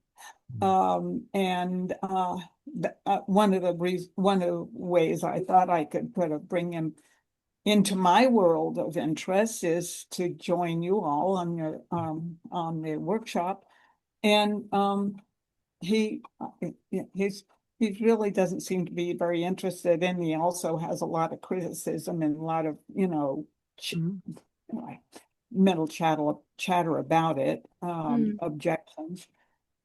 So the idea is purpose. Yeah. I've reached out for a counselor, and I also said that we need to renegotiate our relationship if we're not going to be mutually on board to try to heal this relationship and to really move forward. It seems like I'm having a purpose here, and I know you've spoken about inquire as to why am I doing stuff. What is the purpose I'm doing this for? So I'm confused I about that understand. idea. Yeah, I understand. I really understand. It's also it's so difficult because you have an idea of how your marriage with Stephen looks and how it would look if he was engaged in all of this like you are. And then you create this mental scenario of how wonderful it would be, and he wouldn't have any pain or any suffering because he would see through the delusion of all of it, and his life would just be so much better, and your life would be so much better, and your marriage would be so much better if both of you were interested in this and both of you could do this together. But that um is creating a lot of limitation because you're not setting him free to not like this. You need to set him free. It's like if he's into collecting butterflies and putting them on a board with needles while they're still alive, and you are really not into that. You're like vegan, not into that at all. But he really just feels that your marriage is hanging in a thin thread if you cannot put those butterflies on pins on a board with him. It's a bit the same. You're being Well, forceful about something that he doesn't want to do. well, I kind of have to disagree about the forcefulness because I thought there was an interest and it wasn't being forceful about it. And so he's not interested and I'm not pursuing it. It's just like, okay, that's not of interest. Yeah, However, um, uh, what I've come to recognize a bit, he is 125% involved in his music, and that's his whole life. All of his yeah, life, every energy, all of his activities, everything about that. And I'm peripherally on the board. I play harmonica and cajon, but that's not my life dream to be on stage and perform in band. That's what he wants, and that's great for him. However, I'm just seeking some kind of common interest that yeah, can connect us. yeah, Um, and so that seems to be this purpose. And yeah, then also in thinking of that, that I've had comments and suggestions from my sister specifically that, and others, you just need to get your own life. Just let him go, let him do his own thing. You get your own life and have your own friends and your own interests and things like that. And so, I have become more aware that particularly since my friend who took a lot of my time and energy and my dog are fading from my life. yeah, Uh, that I don't have that much time and energy mixed up with that. And then I don't have any great hobbies or passions or any other than doing stuff like yeah, this. It's yeah, kind of a loner kind. It's one thing you just do within oneself. It's not a necessarily a collaborative event. So I decided, now the purpose would be for me to go out and find something to do, some kind of hobby or some kind of activity that can redirect my attention away from him so he doesn't feel like he's so burdened with having to meet my needs. yeah. So that's I'm kind of in a funky place But about the whole but thing. you're not alone in this community. I just want to say there are so many people in this community that are, understand me right, singles. See, I'm thinking of Jay, for example. Yeah. I mean, we know one in our community, and he is super active in. He basically have every single day of his week Yeah. is full of things that he's doing with meditation groups and exploration groups and doing so many different things because that is what really gives him a feeling of direction and exploration, and he's just expanding his experiences all the time. And even though he's doing it alone, he's definitely not, No. because you are sharing with the community like what you're doing now. You're sitting and saying something that is really important for a lot of people out there that are married, but in a marriage where the partner does not support their exploration of awakening. So you by that you are placing yourself in the middle of the community that is already here. It's right that it's not Stephen right next to you and he's agreeing and finding it wonderful, and you don't have like what we have, where we're talking about it over, going for walks, and then we talk about it when we eat, and then we are talking about it when we cook, and then we talk about it just before we fall asleep, and then surely that I want that is, yeah. But wanting that is a really good indication of where things are becoming unfree for you and for Stephen. Well, tell me what to do. Just tell me what to do. Okay. The first thing I would like for you to be aware of is that as a strong, independent woman, you do not need to have a partner on your side to have amazing awakening experiences. That is something that happens in you, and you're absolutely free to have those experiences without somebody that needs to catch up to because that's the downside with the group, right? That I can only be as awake as Todd is. Yeah. He can only be as awake as I am. That is the downside with the relationship. Yep. Right. That there is a limit when you have another one on your side, because if he doesn't, you're into very much like Kirsty at the moment, and Todd's exploration into that, if he wants to talk to me about it, is limited by my knowledge about it. Right. You're not hindered in that way. Off you go. There is no limit to what you can, and you can pick and choose in the community who you want to meet with, who you want to meditate with, who you want to do different things with. It's absolutely, we have more than 400 people on Discord that are really engaging in the community, in their experience of awakening. I'm sure you can find somebody in there that you can share your experiences with. Right. That is the advantage with not being tied down by a partner. Right. But isn't it also about purpose? Isn't that tie back to having a purpose and doing any of that? This is actually what I wanted to address. Yeah. So interesting thing. Okay. When we talk about purpose in the third fetter, we talk about it in kind of a negative light. Like doing things for a purpose means that you have an ulterior motive, but you're not free to move with. No, you're doing it for a purpose because there is something that is more of a promise out there. If I do this thing, and that's going to be better than what's here right now. Right. I'm trying to escape this feeling of lack and loss. Exactly. But if I get Stephen on board and he's into what I'm doing, then things will be better between us. Then I'll be happier, he'll be happier, life will be rosy.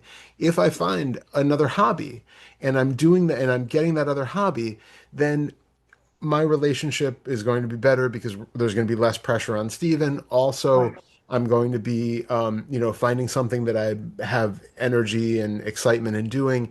And again, it has a promise that it's going to be better than where I am right now. Right now, I feel drained and tired and alone and all of the different things. That's going to be better. This isn't to say that you shouldn't do counseling or find a hobby or do any of the other things.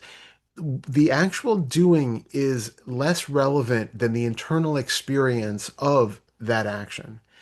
If it feels like you are doing it because you are trying to escape this moment and get something better, that is your moment to recognize the selfing in that's buried within that. So if it feels like I have to do this thing, I need this purpose, I need this new hobby or to fix our relationship or whatever it is, feel that inner tension that seems to be creating the sense of self in that moment. Notice that idea that comes up about I need to get a hobby or go to counseling or whatever it is creating that sense of time. Mm-hmm. And it's creating that sense of the narrative story of the Orlena and Steven story and how many years it stretched and where it is right now, and that it's at a fork in the road, and that it's either going to go one way or another, and that the possibility is that the story is going to continue in one fashion or it's going to go in another fashion, but we're going to be the same people who are acting out that story, who have been acting it out for the past couple decades. It's all of that that is ingrained in that idea of purpose. And so whenever it arises, you can stop for a moment and recognize that feeling of the idea that's there, what the feelings of identification and future and time and identity and narrative story and all of that that is inherent in that idea and the sensations that arise in response to it. Have that moment of recognition that, oh, you very well might go forward and find a hobby and get interested, or you might find that this really is the thing that drives you the most, and then you start to engage in the group. But whatever is happening, notice the feeling of doership. Notice the thoughts that are propelling you in a certain direction, as opposed to just watching it kind of unfold from a passive, intriguing standpoint. Do you know what I mean by that? Does that make sense? Yes. Yes, I am. I'm more and more aware of sort of an underlying cause of me to pursue a particular activity or not, and questioning that. And there is also a genuine desire for me to, I'm retired, I'm not working, Yep. I'm no, there's a lot of things that have dropped away from my life Yeah. naturally, and then I'm kind of left sort of floating aimlessly, and it Yeah. feels it feels rather empty. And I'm like, I started saying to myself, man, you've become really a boring person. You Oh, know? But yeah. but it's No interesting because wonder I don't have any, friends or Oh, activities. but oh, Lena. That's bullshit. I know it's I know, bullshit. but that's the Still, thing too, though, is that feeling of being, it's because we have been indoctrinated in this society into Yes. believing that we need to have an external purpose, that there's a meaning to life in a certain way. And if we don't use the X number of years that we're given for this purpose, we have wasted it. You have to be busy, you have to be productive, you have to have something to show for all of your efforts when you lie down in that casket. And it's quite absurd, really. Yeah. But Don't even get me started on that I one. know. So Yeah. so the thing is to question that, like you can look at a monk who sits, in a monastery all the time, and that's a really boring person, right? But that is what they feel driven to do for whatever reason, and that's what they're doing. And it's still the same path that you're on. That idea that like, you have to be living the life of a Kardashian or something in order to have a meaningful existence is bullshit, like you said. Um, what is it that feels alive now? Everything else is the mind. Everything Mm. else is the mind saying you should be more active, you should have more hobbies, you should have more to show for things. That's the mind. Anything that says that you are too much of this or too much of that, that's the mind. Mm. Anything that is telling a story about you need to have a purpose in life, that's the mind. The purpose can only be a thought. We cannot know what that purpose is if we don't conceptualize it. And a concept is always a thought.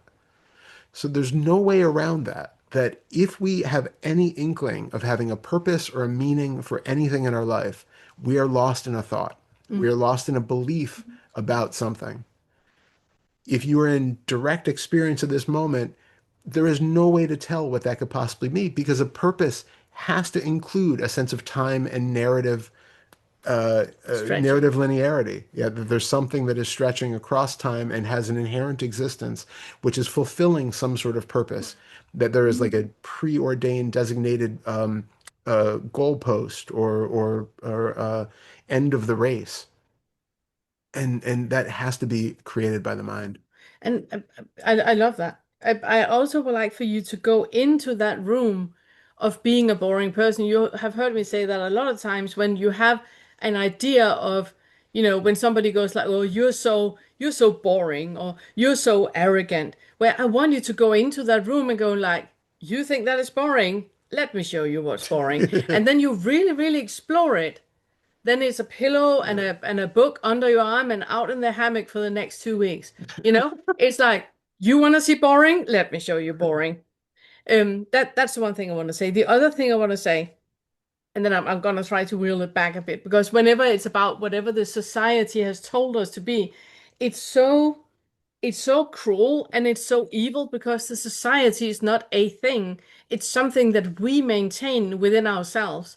And I have experienced that a lot after coming to the States, that aiming to be mediocre, it's not okay here. Yeah. So I want all of you to aim to be mediocre. Could you kindly explore what it means to be mediocre? Do not go for the gold.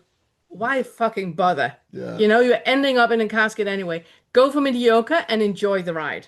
Ian also ran. A what? Also ran. What's that? Like in racing. I think it was Also ran. racing. Yeah, and, yeah. like, you know, they didn't Third- place anywhere, third but they place. also ran. Yeah, and now I understand it. Yeah, and I will personally make you a reward for participation. You Well, thank you. participated. You participated. Thank you. Yeah.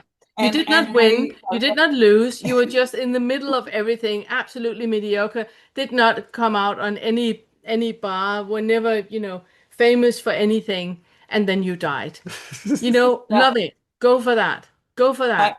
I Go think for I do. mediocre. I do wear that badge of mediocre right now. And a lot of times I just say, no, I don't want to do that. No, I don't want to get up on stage with you and perform. No. Be boring. Be boring. It's I'm a okay. background person. Yeah. Yeah. Yeah. That's wonderful. It's wonderful. But then it's because we have this idea that society have told us to be our best and go for the gold and achieve and all of that. Says who? Says who? The majority of us are mediocre, and we're gonna die mediocre. Embrace it. Embrace it. Enjoy that ride. Well, I appreciate it. I'm so glad I talked to you. Us And I'm too. going to listen to this again because Todd, you have so much stuff. I was trying to write notes down. I can't listen and write too. So I'm gonna have to listen again. But I thank you. What can I say? Thank you. Thank you so We're much. so happy to have Yeah, you. so happy. So happy you Yeah. spoke. Yeah. And send all our love to Stephen. Yeah. Yeah. I will. Wish him well on the next gig. Yeah. Yeah, he's practicing for his next performance. He's That's developing a band now, and so he's on his way. Wonderful. That's wonderful. Yeah. Yeah, wish him all the best. Yeah. And in the meanwhile, you have a full community. Yeah. There's so many singles in there that where their partner is not interested, but they're going full throttle with everything. You're not alone at all. Thanks. Well, I'll keep it posted because I have intention to get back to doing some dancing. It used to really light me at, it used to be my therapy, but I haven't done it in such a long time. So get back. Excellent. Wonderful. Yeah. Love that. Dancing is wonderful. Yeah. Yeah. Go with the flow. Yeah, absolutely. Yeah. Absolutely. Enjoy. Thank you all. Thank you so much. Thank you so Bye, much. Elena. And now I think it's Leela's turn. I think it is. Absolutely think it's Leela's turn. That's okay though. It's 11 o'clock. We're That's done. okay. It's okay. We We appreciate you yeah. bumping your slot. Yes. 5 You're down the so road. so kind. Oh gosh, I was gonna. Okay. Oh, I mean, the question arose after Irene, really.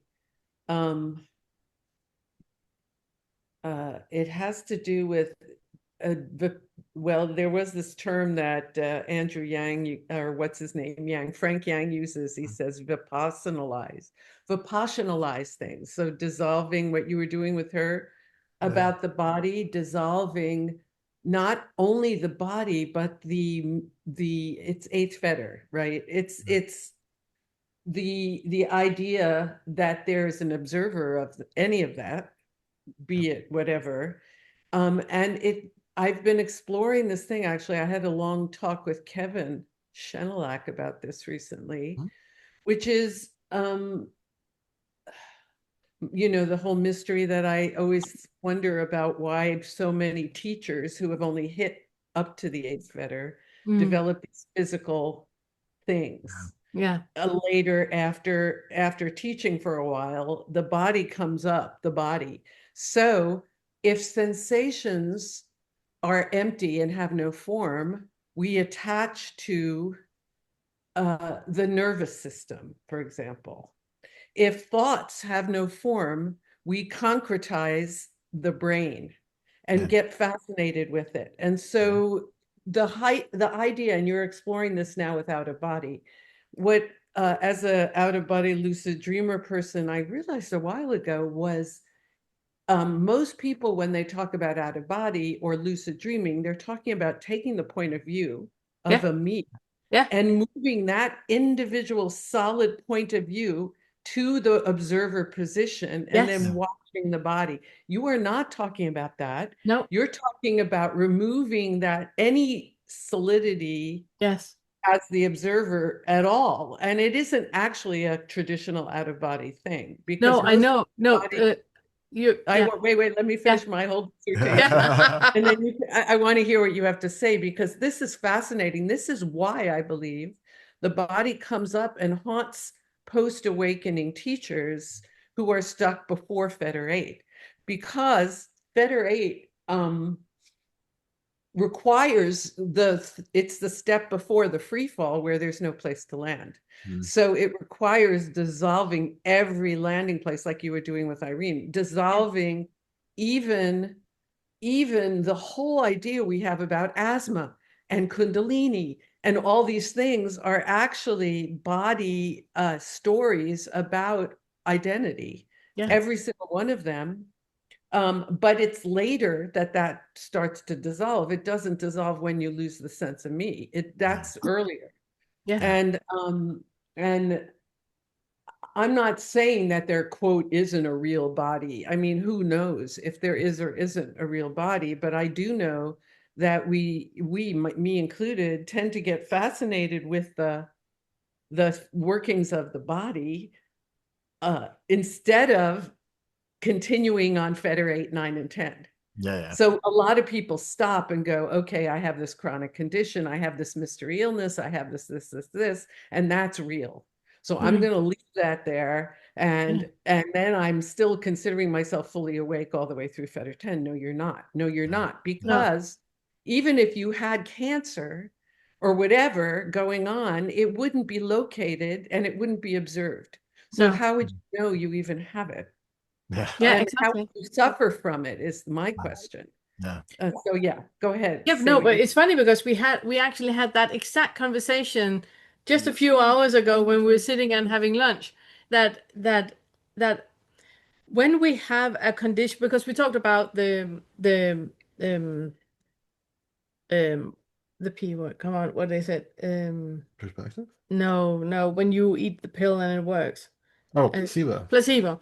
We talked about the placebo effect, where my opinion is that the placebo effect is just as real as anything else, because it's changing the internal environment that condition no longer can thrive in it. And that is basically it. That as long as you believe that there is an I here with a body here that can get sick here, that will happen. That does happen. That there's still a little hook with an identification into that. Because exactly like you say, that there's nowhere for the cancer to land if there's not an I or an body or that perception in that way. I just want to circle back to what you talked about with the outer body, because the way that I view out of body experiences, that is like the first step in the sixth fetter. It's like a baby step in experiencing the complete dissolving, because it is out of body is exactly that. When we do out of body experiences, that we experience I being here, and then we go to the subject out there that is observing, we go to the object out there that is observing the subject here, so the object suddenly becomes the subject and the subject here becomes the object. But that is like the baby steps of it. The second level of the outer body experiences is that dissolving everything. So there is no limit. Like you had an experience the other day where we were doing outer body experiences where suddenly Todd's experience of a face was over there. Yeah. But the Tend experience of the body was here. So there was the surreal, distorting. Exactly. And those are the steps until you have the complete outer body where there is no one anywhere. There is no fixed point anywhere or any one being anywhere else than here, because this here is not there and the one experiencing is nowhere either. There is a complete dissolving of everything. There is no experience of anything, which is what I perceive as an outer body, where there's no body and there's no I. But then there's the mystery too, and the paradox of when you said, let the body, what did I got a quote you said to somebody, it said something about the body is your guide, right? So we're using the sensations to de-fetter up to fetter 8, at which point then it starts to not be, we throw away the boat once we've crossed the water, because the sensations themselves are also locations. Yeah. And the idea of a sensation is a location. And so it's a location of selfing. And then also there's the paradox of this mystery interaction of spontaneous remission, like people like Anita Moorjani.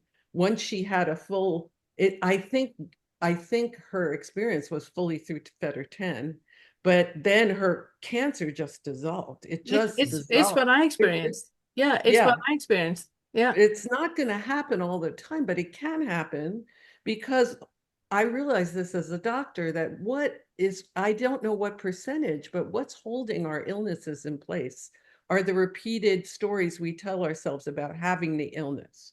Yeah. So it's not just the quote physical, it's the repetitive belief system. It's the internal environment that is maintained. Yeah, exactly. It's what I try to explain. I'm a bit tired in my brain now, but it's what I try to explain with the placebo, that it's the internal environment is maintained, and that's why the disease is maintained.